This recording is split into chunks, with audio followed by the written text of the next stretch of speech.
പേര് ജാസ്മിൻ മെജോ. ഞാൻ ഓസ്ട്രേലിയയിൽ നിന്ന് വരുന്നു. എനിക്ക് അമ്മ മാതാവ് തന്ന ഒരു വലിയ അനുഗ്രഹത്തിന് നന്ദി പറയാനായിട്ടാണ് ഞാനിവിടെ നിൽക്കുന്നത്. ഞാൻ ഓൺലൈൻ ഉടമ്പടിയാണ് എടുത്തത്.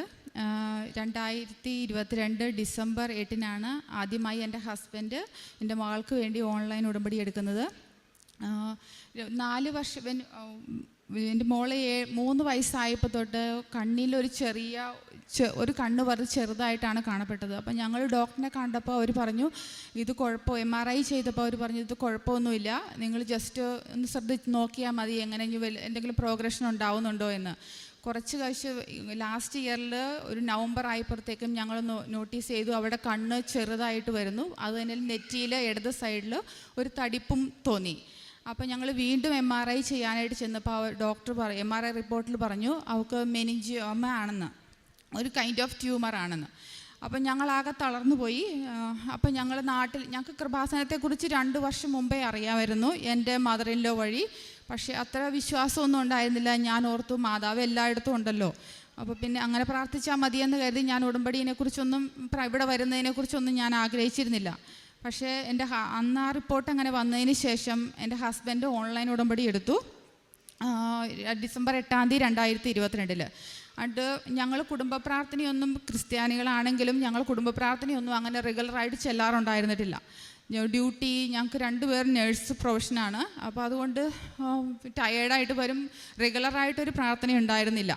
ഇതിന് ഉടമ്പടി എടുത്തതിന് ശേഷം ഞങ്ങൾ റെഗുലറായിട്ട് കുടുംബ പ്രാർത്ഥന ചെല്ലാൻ തുടങ്ങി. ഈ പ്രത്യക്ഷീകരണ പ്രാർത്ഥനയും ഉടമ്പടി പ്രാർത്ഥനയും ചെല്ലാൻ തുടങ്ങി. അപ്പോൾ ഈ ഉടമ്പടി പ്രാർത്ഥന വൈകിട്ട് ചെല്ലുന്ന സമയത്തും ഹസ്ബൻഡ് ചെല്ലും, പക്ഷെ ഞാൻ അതിൽ ഒരു അംഗമായിട്ട് കൂടെ നിൽക്കുമെന്നല്ലാതെ എനിക്ക് വലിയ വിശ്വാസം ഉണ്ടായിരുന്നില്ല. അത് കഴിഞ്ഞ് ഒരു 2 ആഴ്ച കഴിഞ്ഞപ്പോൾ എനിക്ക് എൻ്റെ സ്വപ്നത്തിൽ പക്ഷെ കുറേ 100 കൊന്തയൊക്കെ ചെല്ലുമായിരുന്നു ഇതറിഞ്ഞതിന് റിപ്പോർട്ട് വന്നതിന് ശേഷം. എന്നിട്ട് പക്ഷേ ഈ പ്രാർത്ഥനയോട് വലിയ താല്പര്യം തോന്നിയിരുന്നില്ല. ഒരു 2 ആഴ്ച കഴിഞ്ഞ ശേഷം പ്രാർത്ഥന ചൊല്ലി ഞാൻ ഉറങ്ങാൻ കിടന്നപ്പം എനിക്ക് മാതാവിനെ സ്വപ്നം കണ്ടു. അത് 1-2 മാതാവൊന്നുമില്ല, ഒരു 5-8 രൂപത്തിലുള്ള വലിയ മാതാവിൻ്റെ രൂപങ്ങൾ സ്വപ്നത്തിൽ വന്നു. ഞാൻ പെട്ടെന്ന് ചാടി എഴുന്നേറ്റ് ഞാൻ അപ്പം തന്നെ തോന്നി മാതാവ് എന്നെയും വിളിക്കുകയായിരിക്കും ഉടമ്പടി എടുക്കാനെന്ന് കരുതി. എന്നിട്ട് രാവിലെ ഞാൻ എൻ്റെ ഹസ്ബൻഡിനോട് പറയാനുള്ള ചമ്മൽ കൊണ്ട് ഞാൻ തന്നെ കയറി ഓൺലൈനിൽ ലൈറ്റ് ക്യാൻഡിൽ പ്രയർ റിക്വസ്റ്റ് ആദ്യം എടുത്തു. ഉടമ്പടി എടുക്കണേ എങ്ങനെയാണെന്ന് എനിക്ക് അറിയില്ലായിരുന്നു. പക്ഷേ ഞാൻ ഉടമ്പടി എടുത്തു. പക്ഷേ എനിക്ക് കൺഫർമേഷൻ ഇമെയിൽ ഒന്നും കിട്ടിയില്ല. അപ്പം ഞാൻ വിചാരിച്ചു ഓൺലൈൻ ഉടമ്പടി ആയി എന്ന് കരുതി ഞാനും ഉടമ്പടിയിലെ കാര്യങ്ങളെല്ലാം പാലിച്ച് പ്രാർത്ഥിച്ച് എല്ലാം പ്രാർത്ഥന ചെല്ലാൻ, നല്ല ആക്റ്റീവായിട്ട് പ്രാർത്ഥന ചെല്ലാൻ തുടങ്ങി. ഉടമ്പടി കാര്യങ്ങളിൽ പറഞ്ഞിരിക്കുന്ന പോലെ എല്ലാ ദിവസവും ഞായറാഴ്ചകളിൽ റെഗുലറായിട്ട് പള്ളിയിൽ പോകാൻ തുടങ്ങി. 2 ആഴ്ച കൂടുമ്പോൾ കുമ്പസാരിക്കും. പിന്നെ കാരുണ്യ പ്രവൃത്തികൾ ചെയ്യാം. അതായത് നാട്ടിൽ ഞാനൊരു അനാഥാലയത്തിലേക്ക് എല്ലാ മാസവും അവർക്കൊരു നേരത്തെ ഭക്ഷണം, അതിനുള്ള സഹായങ്ങൾ ചെയ്യും. അങ്ങനെ എന്നെക്കൊണ്ട് പറ്റുന്ന രീതിയിൽ ഞാനും കാരുണ്യ പ്രവൃത്തികളും അല്ലാതെ എന്നെ തന്നെ വിശുദ്ധീകരിച്ചു. കുടുംബത്തിലാണെങ്കിലും കുറേ ഐക്യവും പെട്ടെന്ന് ദേഷ്യം വരുന്ന സ്വഭാവമൊക്കെ ആയിരുന്നു എനിക്ക്. അതെല്ലാം മാറി. പിന്നെ ഞങ്ങൾ റെഗുലറായിട്ട് പ്രാർത്ഥിക്കാൻ തുടങ്ങി. ഞങ്ങൾ നേഴ്സുമാരാണെങ്കിലും ഞങ്ങൾ 4 ദിവസമെങ്കിലും ആഴ്ചയിൽ ടൈം കണ്ടെത്തി പള്ളിയിൽ പോകാൻ തുടങ്ങി. അതെല്ലാം കഴിഞ്ഞ് ഇരിക്കുമ്പോൾ കൊച്ചിന് വീണ്ടും വയറ്റിൽ കോൺസ്റ്റിപ്പേഷൻ വന്നു പെട്ടെന്ന്. അപ്പോൾ ഞങ്ങൾ തലയുടെ സ്കാനിങ്ങിൽ MRIയിൽ ഇങ്ങനെ മെനിഞ്ചോമയാണെന്ന് പറഞ്ഞു. പിന്നെ കോൺസ്റ്റിപ്പേഷനായി. അപ്പോൾ ഡോക്ടറിനെ കണ്ടപ്പോൾ ഡോക്ടർ പറഞ്ഞു എക്സ്റേ എടുത്ത് നോക്കണമെന്ന്. എക്സ്റേ എടുത്തപ്പോൾ അതിനകത്ത് ഒരു സിസ്റ്റ് പോലെ കണ്ടു റൈറ്റ് സൈഡ് കിഡ്നിയുടെ മുകളിൽ.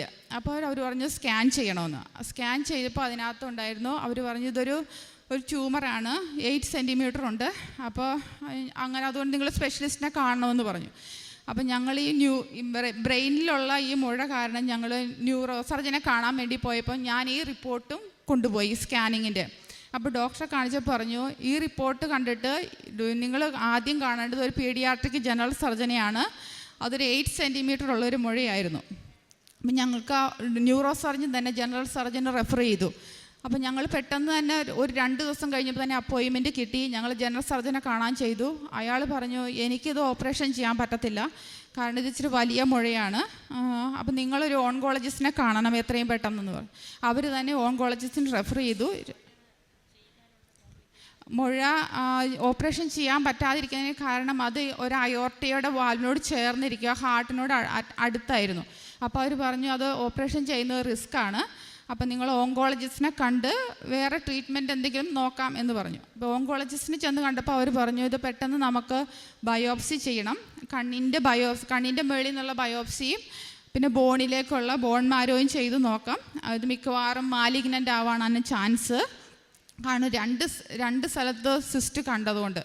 അപ്പോൾ ഓങ്കോളജിസ്റ്റ് അതുകൊണ്ട് പറഞ്ഞു എത്രയും പെട്ടെന്ന് ബയോപ്സി ചെയ്യാം. അപ്പോൾ ബയോപ്സി ചെയ്യുന്ന സെയിം സമയത്ത് തന്നെ അവർ പറഞ്ഞു നമുക്കൊരു സെൻട്രൽ ലൈൻ ഇടണം കൊച്ചിന്, ട്രീറ്റ്മെൻറ്റ് കീമോ തുടങ്ങണം, അത് അത്യാവശ്യമാണ്, 2 പ്രാവശ്യം അനസ്തീഷ്യ കൊടുക്കണ്ടല്ലോ എന്ന രീതിയിൽ. അപ്പോൾ കൊച്ചിന് അനസ്തീഷ്യ കൊടുത്ത് ബയോപ്സി എടുത്തു, സെൻട്രൽ ലൈൻ ഇട്ടു. ഞങ്ങൾ നെക്സ്റ്റ് ഡേ വീട്ടിൽ വിടുന്നതിന് മുമ്പ് ഓങ്കോളജിസ്റ്റ് ഞങ്ങളോട് വന്നിട്ട് പറഞ്ഞു എത്രയും പെട്ടെന്ന് കീമോ തുടങ്ങണം, അഗ്രസീവ് ട്രീറ്റ്മെൻറ്റ് വേണ്ടി വരും കൊച്ചിന്, അങ്ങനെയൊക്കെ പറഞ്ഞ് ഞങ്ങളപ്പോൾ തകർന്നു പോയി. പക്ഷേ അപ്പോഴും എനിക്ക് സാധാരണ നിസ്സാരം എന്തെങ്കിലും കേട്ടാൽ പേടിക്കുന്ന ആളാണ്. പക്ഷേ എനിക്കന്ന് ധൈര്യം ഉണ്ടായിരുന്നു, ഒരു പേടിയും തോന്നിയില്ല. ഞാൻ ധൈര്യത്തോടെ തന്നെ ഇരുന്നു. ഞാൻ തിരിച്ച് വീട്ടിൽ വന്നു കഴിഞ്ഞ് എൻ്റെ ഫ്രണ്ട്സൊക്കെ ഇവിടെ വന്ന് പോയവരുണ്ടായിരുന്നു. അവരുടെ കയ്യിൽ ഉടമ്പടി തൈലവും ഉപ്പും എല്ലാം ഉണ്ടായിരുന്നു. അപ്പോൾ ഇതൊക്കെ അവർക്ക് വന്ന് പരട്ടുകയും ഉപ്പ് ഞാൻ കൊടുക്കുകയൊക്കെ ചെയ്യുന്നുണ്ടായിരുന്നു. അത് കഴിഞ്ഞ് കുറച്ച് നാളുകൾക്ക് ശേഷം ഈ റിപ്പോർട്ടിൻ്റെ ഇവർക്ക് വയറ്റിലെ ബയോപ്സി എടുക്കണമെന്ന് പറഞ്ഞു. ഒരു 2 ആഴ്ച കഴിഞ്ഞപ്പോൾ ഞങ്ങൾ വയറിൻ്റെ ബയോപ്സി എടുക്കാനായിട്ട് പോയി. ബയോപ്സിയുടെ റിപ്പോർട്ടിനകത്ത് തലയിൽ നിന്ന് എടുത്ത ബയോപ്സിയുടെയും വയറ്റിലെ റിപ്പോർട്ട് ഒന്നിച്ചാണ് വരുന്നത്. അതിനുശേഷം 2 ആഴ്ച കഴിഞ്ഞപ്പം. അപ്പോൾ ആ റിപ്പോർട്ട് വന്നപ്പം അതിനകത്ത് റിപ്പോർട്ടിലൊരു കുഴപ്പവും ഉണ്ടായിരുന്നില്ല. പക്ഷേ ഡോക്ടർമാർ പറഞ്ഞു സെൻട്രൽ ലൈൻ അവിടെ കിടക്കട്ടെ, ഇൻ കേസ് എന്തെങ്കിലും ആവശ്യം വന്നാലോ ഇനി വീണ്ടും ഫോളോ അപ്പ് സ്കാൻ ചെയ്തുകൊണ്ടിരിക്കണം എന്ന് പറഞ്ഞു. അപ്പം എൻ്റെ പ്രാർത്ഥന കൊച്ചിന് ബയോപ്സി റിപ്പോർട്ടിൽ എല്ലാം നെഗറ്റീവാണ്, ക്യാൻസറിൻ്റെതായ ഒരു സെല്ല് പോലും ഉണ്ടായിരുന്നില്ല, എല്ലാം നോർമലായിരുന്നു, എല്ലാ ട്യൂമേഴ്സും കാൽസിഫൈഡ് ആയിട്ടിരുന്നു. അതായത് ഇരുന്ന് പഴകി ഇങ്ങനെ അത് സെല്ലൊന്നുമില്ല, നോർമൽ ജസ്റ്റ് ഒരു ട്യൂമറായിരുന്നു. അപ്പോൾ ഡോക്ടർ തന്നെ ഞങ്ങളോട് പറഞ്ഞു ഇതൊരു മിറാക്കിളാണ്, ഞങ്ങൾ ഇതുവരെ ഇത്രയും ഒരു ഏജായിട്ടോ 7 വയസ്സുള്ളൊരു കൊച്ചിന് ഇങ്ങനെ ന്യൂറോബ്ലാസ്റ്റോമ എന്ന ഇത് ക്യാൻസർ അല്ലാതെ കണ്ടിട്ടില്ല. ഇത് ചെറിയ പിള്ളേർക്കുണ്ടാകും, പക്ഷേ അതൊരു 2-3 വയസ്സ് കഴിയുമ്പം തന്നെ അത് മാറിപ്പോകും. പക്ഷേ ഇവളിത് 7 വയസ്സായപ്പം ഇതിങ്ങനെ മാറിപ്പോയി. അവരുടെ ശരീരത്തിലുണ്ട് ഈ ട്യൂമർ, പക്ഷേ അത് ആക്റ്റീവ് അല്ല, ഒരു ക്യാൻസർ സെല്ലും അല്ല എന്ന് പറഞ്ഞു. പക്ഷേ സെൻട്രൽ ലൈൻ ഇട്ടുകൊണ്ടുകൊണ്ട് എൻ്റെ കൊച്ചിന് സ്കൂളിൽ വിടാൻ എനിക്ക് പേടിയായിരുന്നു. കാരണം ഈ ലൈൻ ഹാർട്ടിലേക്ക് ഡയറക്റ്റ് അറ്റാച്ച്ഡ് ആയതുകൊണ്ട് കൊച്ചു കളിക്കുമ്പോഴൊക്കെ ഇവളൊക്കെ വേറെ ഒരു സിംറ്റംസ് ഒന്നുമില്ല. അപ്പം ആക്റ്റീവായിട്ട് കളിക്കുകയും ഓടി ചാടി ചെറുക്കുമ്പോൾ ഞാൻ കൊച്ചിനെ റെസ്ട്രിക്റ്റ് ചെയ്യും, അതൊന്നും ചെയ്യരുത്, പേടിച്ച് അങ്ങനെ പറയണേ. അപ്പം ഞാൻ പ്രാർത്ഥിച്ചു, എൻ്റെ ദൈവമേ എൻ്റെ കൊച്ചിന് സ്കൂളിൽ പോകാൻ പറ്റുന്നില്ല, 2-3 മാസം സ്കൂളിൽ വിട്ടില്ല. അപ്പം ഞാൻ പ്രാർത്ഥിച്ചു, മാതാവേ എൻ്റെ കൊച്ചിൻ്റെ ഒരാവശ്യമില്ലാതെ എൻ്റെ കൊച്ചിൻ്റെ ചങ്കത്ത് സെൻട്രൽ ലൈൻ കിടക്കുന്നു, അതൊന്ന് എടുത്ത് മാറ്റണം എത്രയും പെട്ടെന്ന്. പെട്ടെന്ന് ഒരു ദിവസം കൊച്ചിന് ഇൻഫെക്ഷൻ വന്നു, ചെസ്റ്റ് ഇൻഫെക്ഷൻ. ഇതിങ്ങനെ എടുത്ത് പ്രാർത്ഥിക്കുന്നതിന് മുമ്പ് ഞാൻ വേറൊരു സ്വപ്നം കണ്ടു. അത് എനിക്കറിയില്ല, റോം പോലെയുള്ളൊരു സ്ഥലം, ഞാനും എൻ്റെ മമ്മിയും കൂടി അവിടെ നിൽക്കുന്നു. എൻ്റെ മമ്മി മരിച്ചു പോയതാണ്, പക്ഷേ ഞങ്ങൾ രണ്ടും അവിടെ നിൽക്കുകയാണ്. അപ്പം ഒരു ഈശോയുടെ കുരിശി തൂങ്ങിയ രൂപം ഞാൻ എൻ്റെ സ്വപ്നത്തിൽ അവിടെ കാണുക. ഞാൻ പക്ഷേ ഉച്ചയ്ക്കാണ് കാണുന്നത്, ഉച്ചയ്ക്ക് ഗൊന്ത ചെല്ലിയിട്ട് ഞാൻ പോയി കിടന്നപ്പോഴാണ് ഈ സ്വപ്നം കണ്ടത്. ഈശോയുടെ കുരിശി തൂങ്ങിയ രൂപത്തിൻ്റെ ഉള്ളിൽ നിന്ന് മാതാവ് ഇങ്ങനെ പൊങ്ങി വരുന്നു. അതിനുശേഷം മാതാവ് ഇങ്ങനെ പറന്ന് വരുന്നു, അടുത്തേക്ക് വരിക. അപ്പം ഞങ്ങൾ നോക്കുമ്പോൾ മാതാവ് വന്ന് ആ റൂമിൻ്റെ പോലെയുള്ളൊരു പള്ളിയുടെ സ്റ്റാച്ചുവിലേക്ക് ആ മാതാവ് പോവുക. അപ്പം ഞാനിങ്ങനെ ഫോണിൽ ആ മാതാവിൻ്റെ ഫോട്ടോ പകർത്താൻ വേണ്ടി ഒത്തിരി ശ്രമിച്ചു, എനിക്ക് കിട്ടുന്നില്ല. അപ്പം ഞാൻ എൻ്റെ മമ്മിയോട് പറയുക, മാതാവിനെ എനിക്ക് ആ ഫോട്ടോ പോലും ഒന്നും എടുക്കാൻ പറ്റുന്നില്ല, മാതാവിനെ കിട്ടുന്നില്ല ഫോണിലെന്ന് പറഞ്ഞു. അപ്പം മമ്മി പറഞ്ഞു സാരമില്ല, നമുക്ക് കിട്ടത്തില്ലെന്ന് പറഞ്ഞു. അത് കുറച്ച് കഴിഞ്ഞ് കഴിഞ്ഞപ്പോൾ ഞാൻ മാതാവ് തിരിച്ച് ആ സ്റ്റാച്ചുവിൽ നിന്ന് ഇറങ്ങി തിരിച്ചു പോയി. അപ്പം ഞാൻ അവിടെ കിടന്ന് കരയുക സ്വപ്നത്തിൽ. എന്നിട്ട് മാതാവ് എൻ്റെ അടുത്തേക്ക് വന്ന് ഒരു വലിയ ഉടുപ്പ്, മാതാവിൻ്റെ ഒരു വെള്ള ഡ്രസ്സ് വലുത് എൻ്റെ മുമ്പിൽ ഇങ്ങനെ വെച്ചിട്ട് മാതാവ് പോയി. പക്ഷെ അതിൻ്റെ അതർത്ഥം എന്താണെന്നോ ഒന്നും എനിക്കറിയില്ല. പക്ഷെ അന്ന് തൊട്ട് ഭയങ്കര ധൈര്യമായിരുന്നു.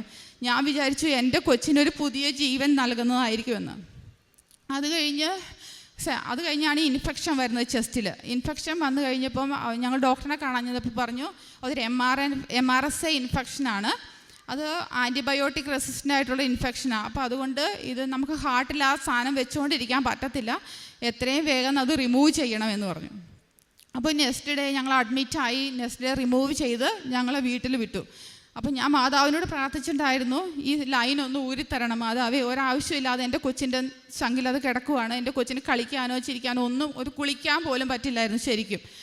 അപ്പോൾ അത് മാറിക്കിട്ടി. അതിനുശേഷം എല്ലാ ബയോപ്സി റിപ്പോർട്ടും നെഗറ്റീവായി. പക്ഷേ ഡോക്ടർ പറഞ്ഞു എല്ലാ 3 മാസം കൂടുമ്പോഴും നിങ്ങൾ സ്കാൻ ചെയ്തുകൊണ്ടിരിക്കണം, കാരണം ഇത് എന്തെങ്കിലും വളർച്ചകൾ ഉണ്ടാകുന്നുണ്ടോ, എന്തെങ്കിലും വേറെ എവിടെയെങ്കിലും ഈ സെല്ല് വളരുന്നുണ്ടോ എന്നറിയാൻ വേണ്ടി. പക്ഷേ 3 പ്രാവശ്യം അതിന് ശേഷം ഞങ്ങൾ MIBG എന്ന സ്കാൻ ചെയ്തു. എല്ലാ റിപ്പോർട്ടിലും നോർമലായിട്ടാണ് വന്നത്. ഞങ്ങൾ മാതാവ് തന്ന എല്ലാ അനുഗ്രഹത്തിനും 1000 നന്ദി പറയാനാണ് ഞങ്ങളിവിടെ വന്നത്. 1000 നന്ദി.